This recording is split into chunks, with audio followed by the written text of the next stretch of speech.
All right, welcome back. Hope you had a great lunch. We're going to head right into it. So the second half of the seminar is going to start with a segment on countdown to trial. Then we will have Bill Barwick come in and talk about professionalism. And then we're going to have the judges panel and then a legislative update. That's sort of the roadmap for the rest of the day. So as we've gone through this seminar thus far, we've talked a lot about the leading up to trial part of it. You know, we kind of broke in a little bit talking about appellate issues, but the theme is kind of leading us to trial and getting us ready for that. So our next speaker is going to talk about what are the mechanics of getting your case ready to actually go into the courtroom and try. And I don't think a lot of CLEs focus on that, the specifics of it, what you need to do, how you need to get prepared. I remember when I tried my first case, I remember looking over at the other counsel's table and they were making up a chart. And I wondered, oh, I wonder what that's for. I realized when we started picking a jury what it was for. And those are kind of things we want to avoid for y'all. If we can give you some knowledge base, some tips before you head into your first trial so you don't have that situation, that's great. And that's what we're trying to do today. So our next speaker is Mike Rafi. Mike has obviously been in the Daily Report for some great verdicts that he has secured recently, and we're happy to have him here today. He practices in Atlanta, and he has his own law firm, the Rafi Law Firm. Mike attended college at Furman University, and he received his law degree from the University of Georgia School of Law. Mike started his career at Troutman Sanders, a major firm here in Atlanta, defending companies in personal injury and business tort lawsuits. In 2014, Mike started his own firm, and now his practice focuses on representing people injured in tractor-trailer collisions, motor vehicle wrecks, negligent security cases, and virtually anything involving an injury or death.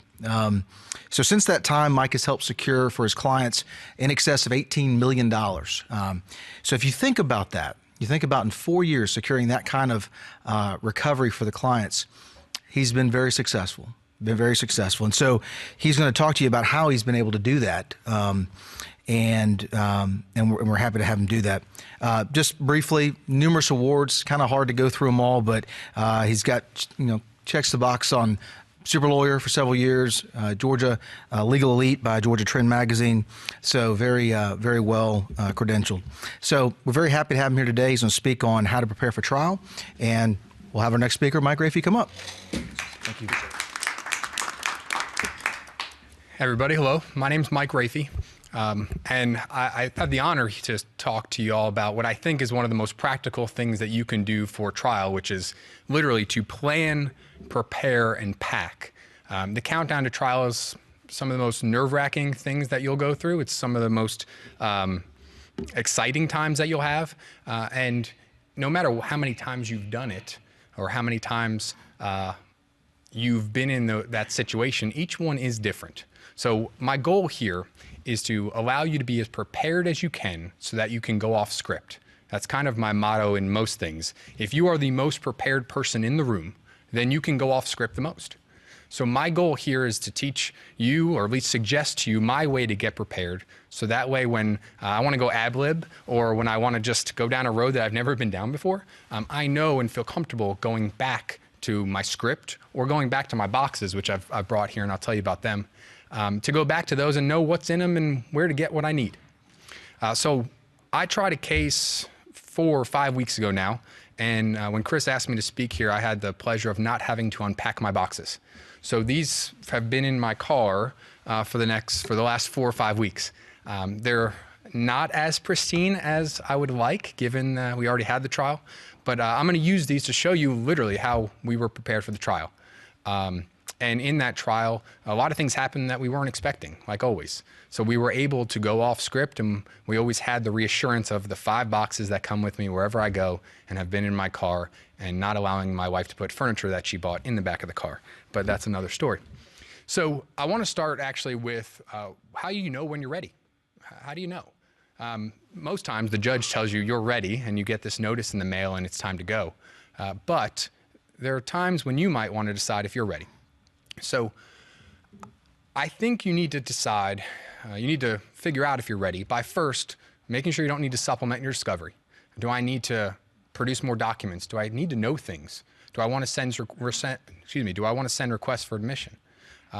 You also need to make sure you have the intent to offer business records prepared. You don't want to get to trial and not be able to put in your medical records if you're doing a personal injury case. And if you think you're ready, and if you maybe think the other side isn't especially, it's maybe time to stipulate to the trial calendar. I have a case right now, though, where we have competing motions about whether we are ready. So this is not a final decision, but it's one way to put pressure and to crank it up a little bit. A lot of people ask about the pretrial order. There are a lot of ways to prepare your case throughout trial. Some people say write your opening at the start. Some people say keep a witness list as you go.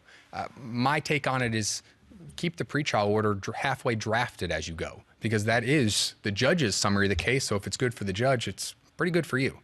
So before the pretrial is due, I think you need to do some things so that way you can know if you have what you need. So I think you have to start drafting your directs and your crosses, because you need to know what evidence you're going to rely on. You need to know who those witnesses are. You need to know what issues, legal issues, you're going to face when you put those witnesses on the stand. And I don't think you can do that a week before the trial, after your pretrial order is in, and be confident that you have everything you need. Also, before the pretrial order, you need to identify all important documents. I am not of the belief that you put every document in the pretrial order unless there's some compelling reason. I put in what I need and then put the rest of the documents at the end if I need to, but what I need, I want listed 1 through whatever they are.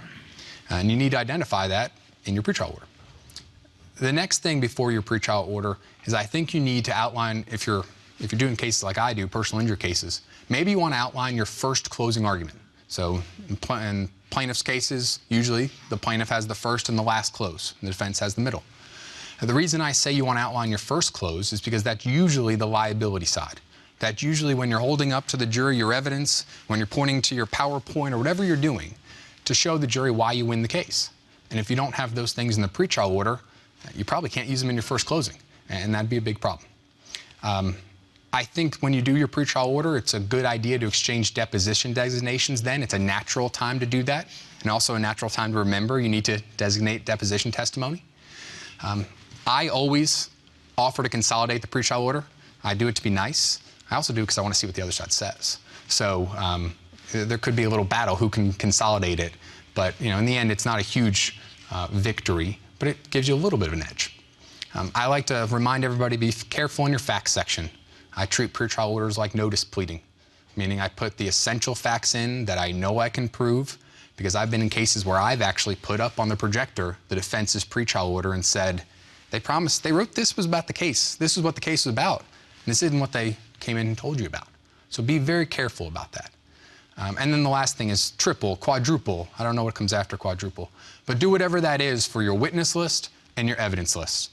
And if you find something that's not on that list after you've submitted your pretrial order, act quickly. Call the judge. Call the judge's office. Send that email. Call the other side. See if you can work it out. Because you don't want to be short on witnesses or evidence. So let's say either you're ready or the judge decides you're ready, and now it's time that you get the letter or the notice in the mail and you hear you're on the next trial calendar. So what do? Well, I have this chart up here, and on the left side, it's the practical, are you actually going to be called? So things you want to know. How many weeks are there in the trial calendar? Is it a 1 week, a 2 week? Are there any cases specially set? Are there cases that are off the calendar, whether through settlement or the judge says, I'm not going to hear that one? And then what type of cases are in front of you? I know if Darren Somerville has a med mal case, I'm probably not going to be on the first week of the calendar. I know, though, if somebody else has a 2-day car wreck, I need to be ready by Wednesday if the trial calendar starts on Monday. The next thing I would say is to tell the world. Going to trial is really, really exciting. So tell everybody. First, start by telling your client and your staff and your referring lawyer if you have one of them. Most of my cases come to me with referring lawyers, and I pick up the phone and say, hey, we're going to trial. It's exciting. Make sure you tell all of your witnesses, your fact witnesses, your expert witnesses. Make sure they don't have any conflicts. Tell your treating physicians if you're going to call them live.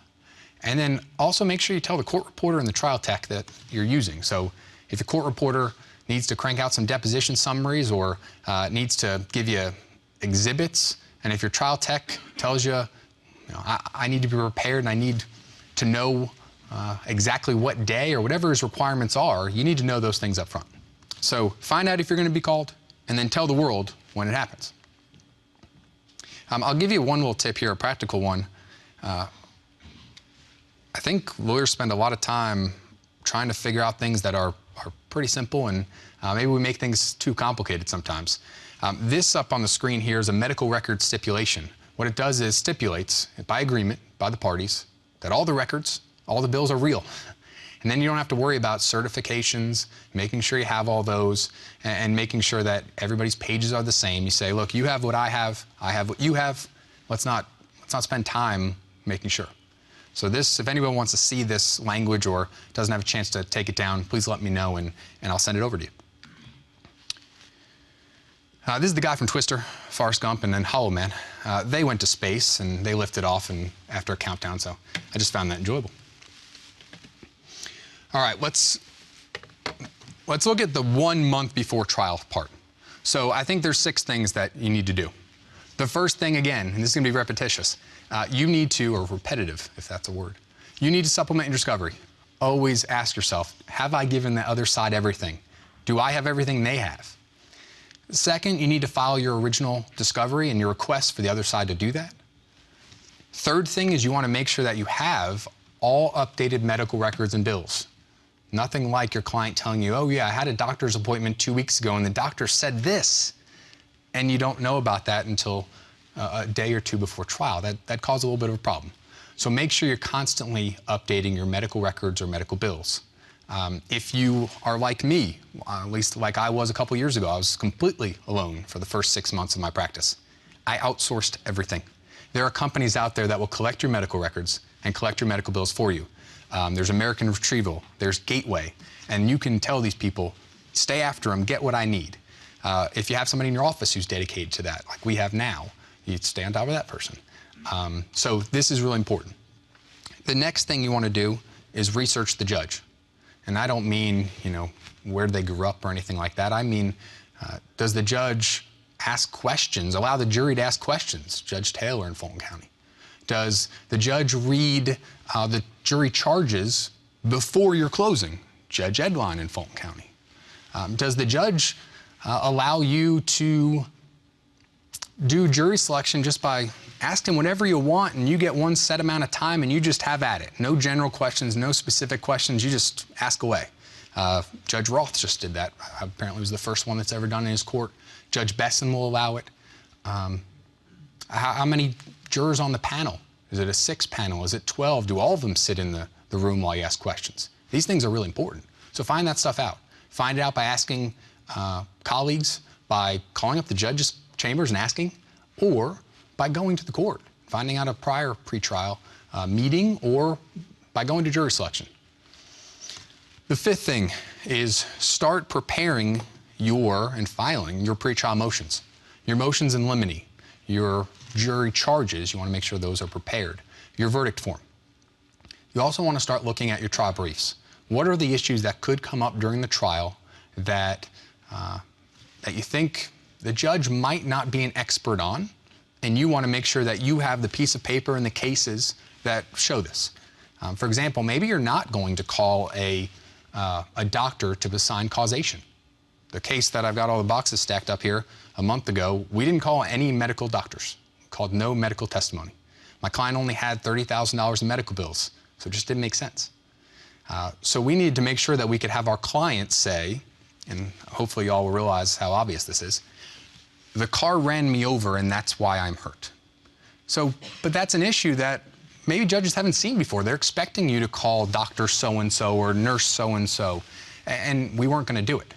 So we had $30,000 in bills. We didn't call a single medical witness, and we got a $210,000 verdict. So it can be done, but make sure whatever you want to do, make sure that you can do it. And at least a month before is when you want to start making sure that you can.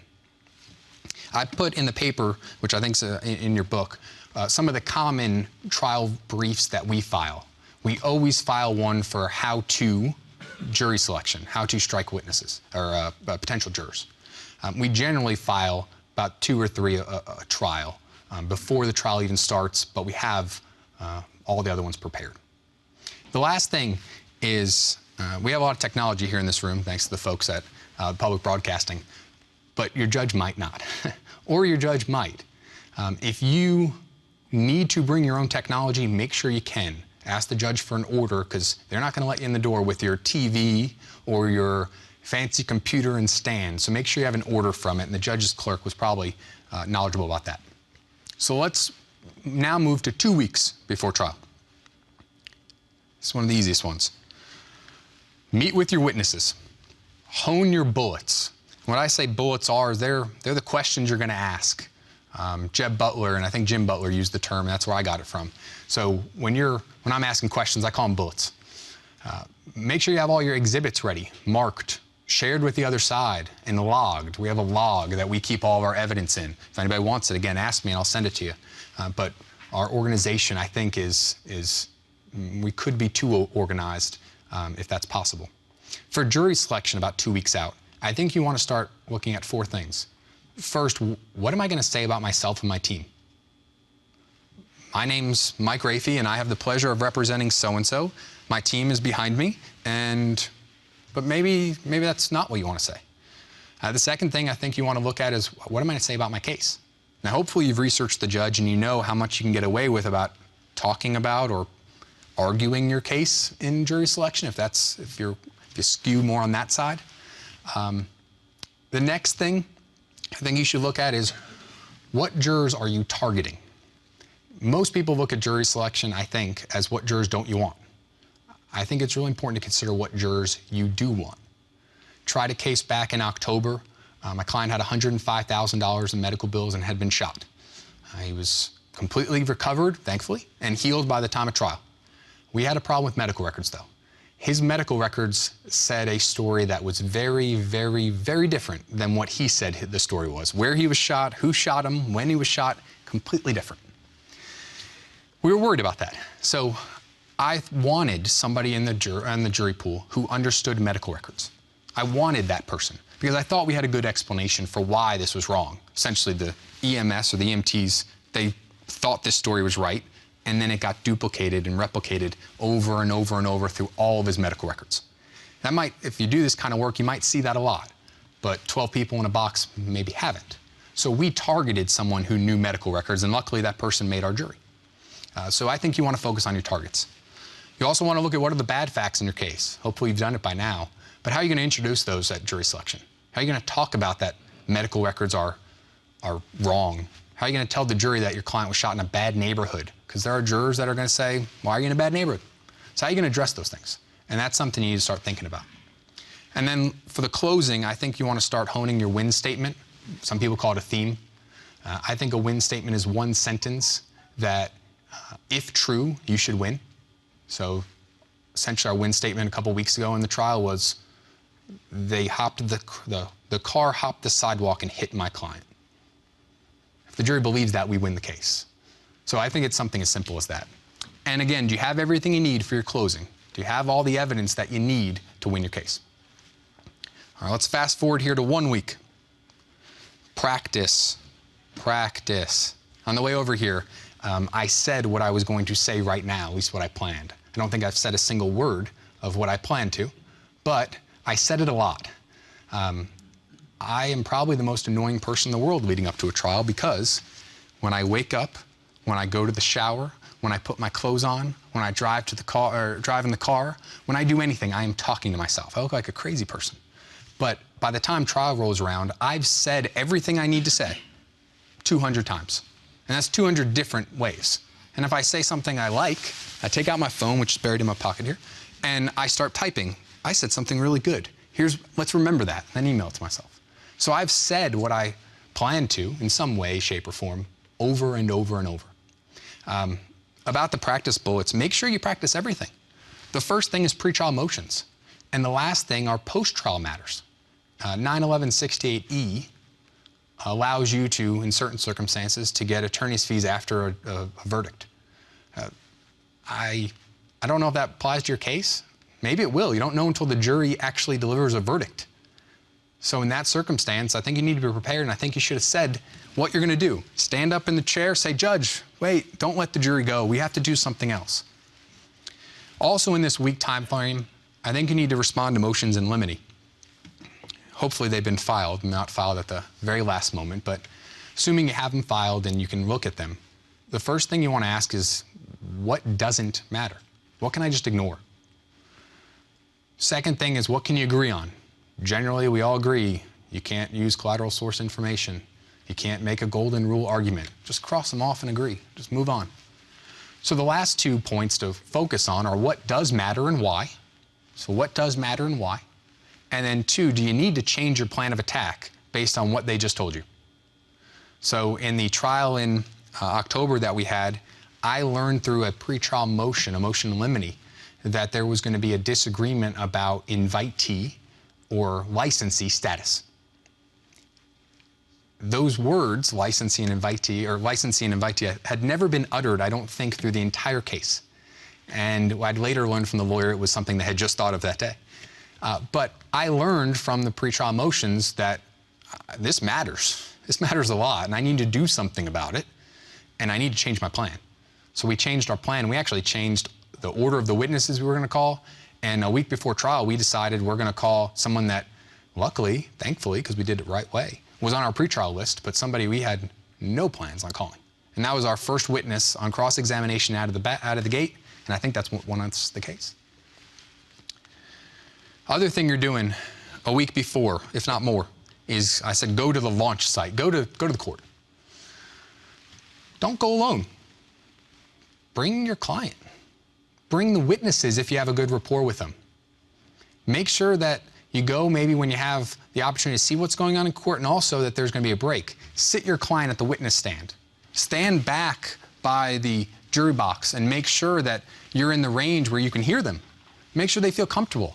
If you have clients who are younger or ADD, make sure that you tell them, this is the chair you're going to sit in next to me at counsel table. This is where the jury's going to be. They can see every doodle you make and every time you roll your eyes. Don't do that. So get them comfortable. And again, know how to use everything. Know how to use the courtroom technology. In my world, at the end of the case, one of the last things I'm going to tell the jury is how much money I want. What gives me the right to do that? I don't know. I really don't know. But what does the jury think? Well, I think that the jury thinks that I'm an expert, that I'm a pro, that when I say to them this case is worth between $1.5 and $2 million, that they'll believe me because I've known how to do everything. I have my organized boxes. I've used the technology. I'm a pro. I look like I'm in that courtroom every day. I wish I was. Everybody knows you're not. The jury awarded us back in October $1.75 million. Well, I asked for 1.5 to 2. And I firmly believe that they trusted me to give them an accurate number. And I think part of that is I appeared to be a pro. I don't know if I am or not. I have no idea, but the jury thought so. So know how to use that courtroom, because when you're up there, that courtroom is yours. It's not the judge's. Unless there are judges listening, then it's your courtroom. But otherwise, it is your courtroom. There's a reason I don't have my jacket buttoned here. This is mine. I'm taking ownership. And every little thing matters. All right, T-minus 3 days. It's my boy Allen Iverson, greatest pound-for-pound basketball player there is. He has the famous practice. We're talking about practice. Well, yeah, you need to keep practicing. Practice at this point, 3 days out, practice the finer points. Where to stand in openings and closings. How am I going to, that phrase I hate but I'll use, move with purpose? How am I going to do that? How am I going to show my case? Am I going to use a flip chart or presentation software? I'm using a presentation software right now. I need to make sure that it worked. I need to make sure it clicked, make sure I knew what was coming up next. If we look somewhere in what may be Russia, how will you say what you say? How are you going to use pauses? How are you going to use your voice inflection? How are you going to get loud and wide with your hands, whatever you're doing? And then down in Australia, how are you going to use documents for evidence and impeachment? Actually using them. So while you're saying in your head over and over the cross-examinations you're going to do, what happens if the juror or the witness lies? You have to be able to succinctly and impressively impeach. And when you do that, jury thinks you're an expert, and you'll feel good. He'll make the trial fun. All right, file organization. I have brought my boxes. Everywhere I go, and I don't know how much you all can see, but everywhere I go, especially for the last 4 or 5 weeks, I have my 5 boxes. And my 5 boxes are always the same. Maybe there's more, but I at least have 5 boxes. My first box is always unlabeled. Always unlabeled. And it has supplies. It has supplies. Nothing fancy, just supplies. As I lose in a rubber band. My file box always goes closest to me, because that's probably the one I'm gonna need the most.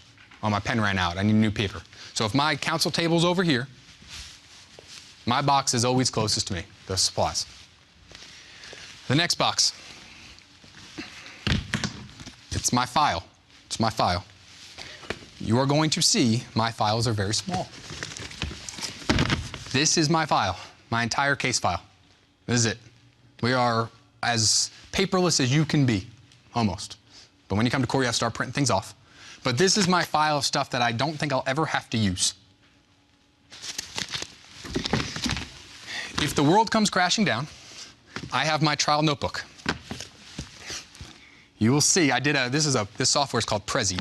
I still have my Prezi presentation from the trial of what I was going to say. I don't know if you can zoom in or whatever. My theme was broken promise. That was my win statement.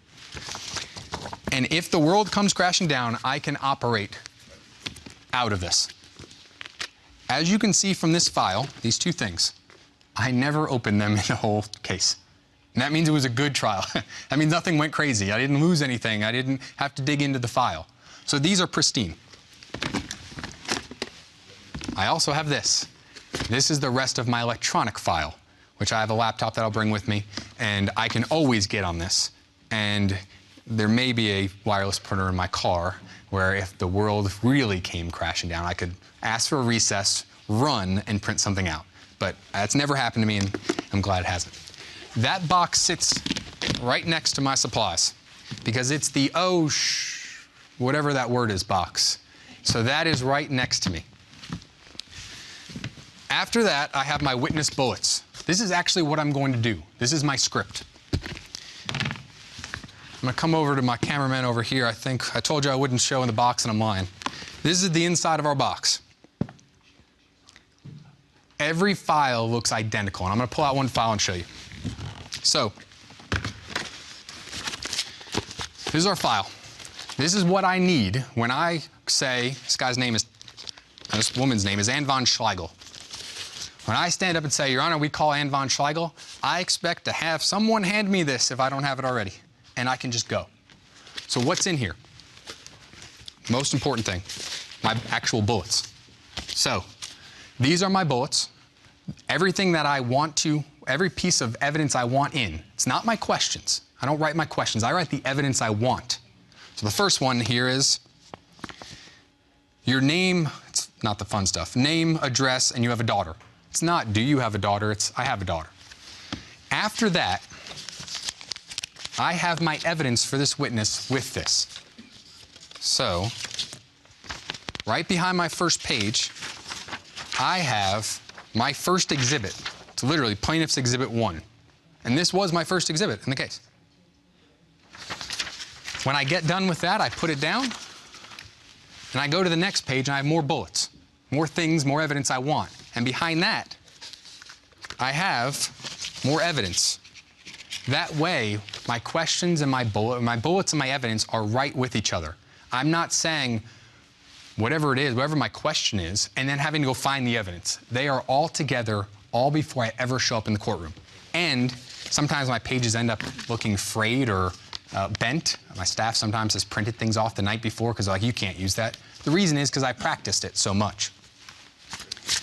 And then behind that, I have the deposition transcript, the copy that I'd give the judge, the copy that I'd give the witness, and the copy that I'd give myself. That way I can do a very quick and very effective impeachment. 2 more quick boxes to go. Medical records and bills. I don't care if my client has 1 page of medical records and bills. They get a whole box.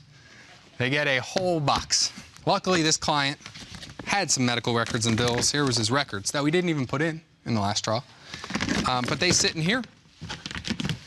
And my 5th box, I call it the John Haddon box. It is my secondary sources box.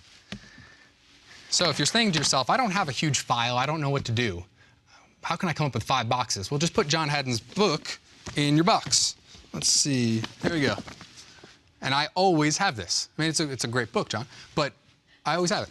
And there's others in here that I will not bring out, but those are my 5. And let me see if I can wrap up real quick with y'all. If any, I'm going to flip through these just to give you all some ideas. This is our trial folder, our online trial folder. This is how we break up our folder. This is how we break up our bullets folder within that trial folder. And the numbers next to everything is what we're going to do. It's the final order. So we really can't mess this up. Last thing, one of the last things is check your calendar. Make sure you have no conflicts. God forbid you do. And last day, load your car, breathe. Make sure your witnesses are going to show up. Make sure your client's going to show up. Tell all your friends. Tell all your friends. I heard today Chris Stewart say this morning that he's a trial watcher and he goes to watch trials. It's hard sometimes to find out who has a trial. Tell your friends. Tell everybody. And have them come. It's impressive to have jurors in the back that want to, jurors look in the back and see all these people. It shows importance in your case. And then relax. So I appreciate you all listening. My information is here. We have a system for trials. And if you would like to ask any questions, if you'd like to see our system, come by, please let me know. I really appreciate your time, and thank you so much.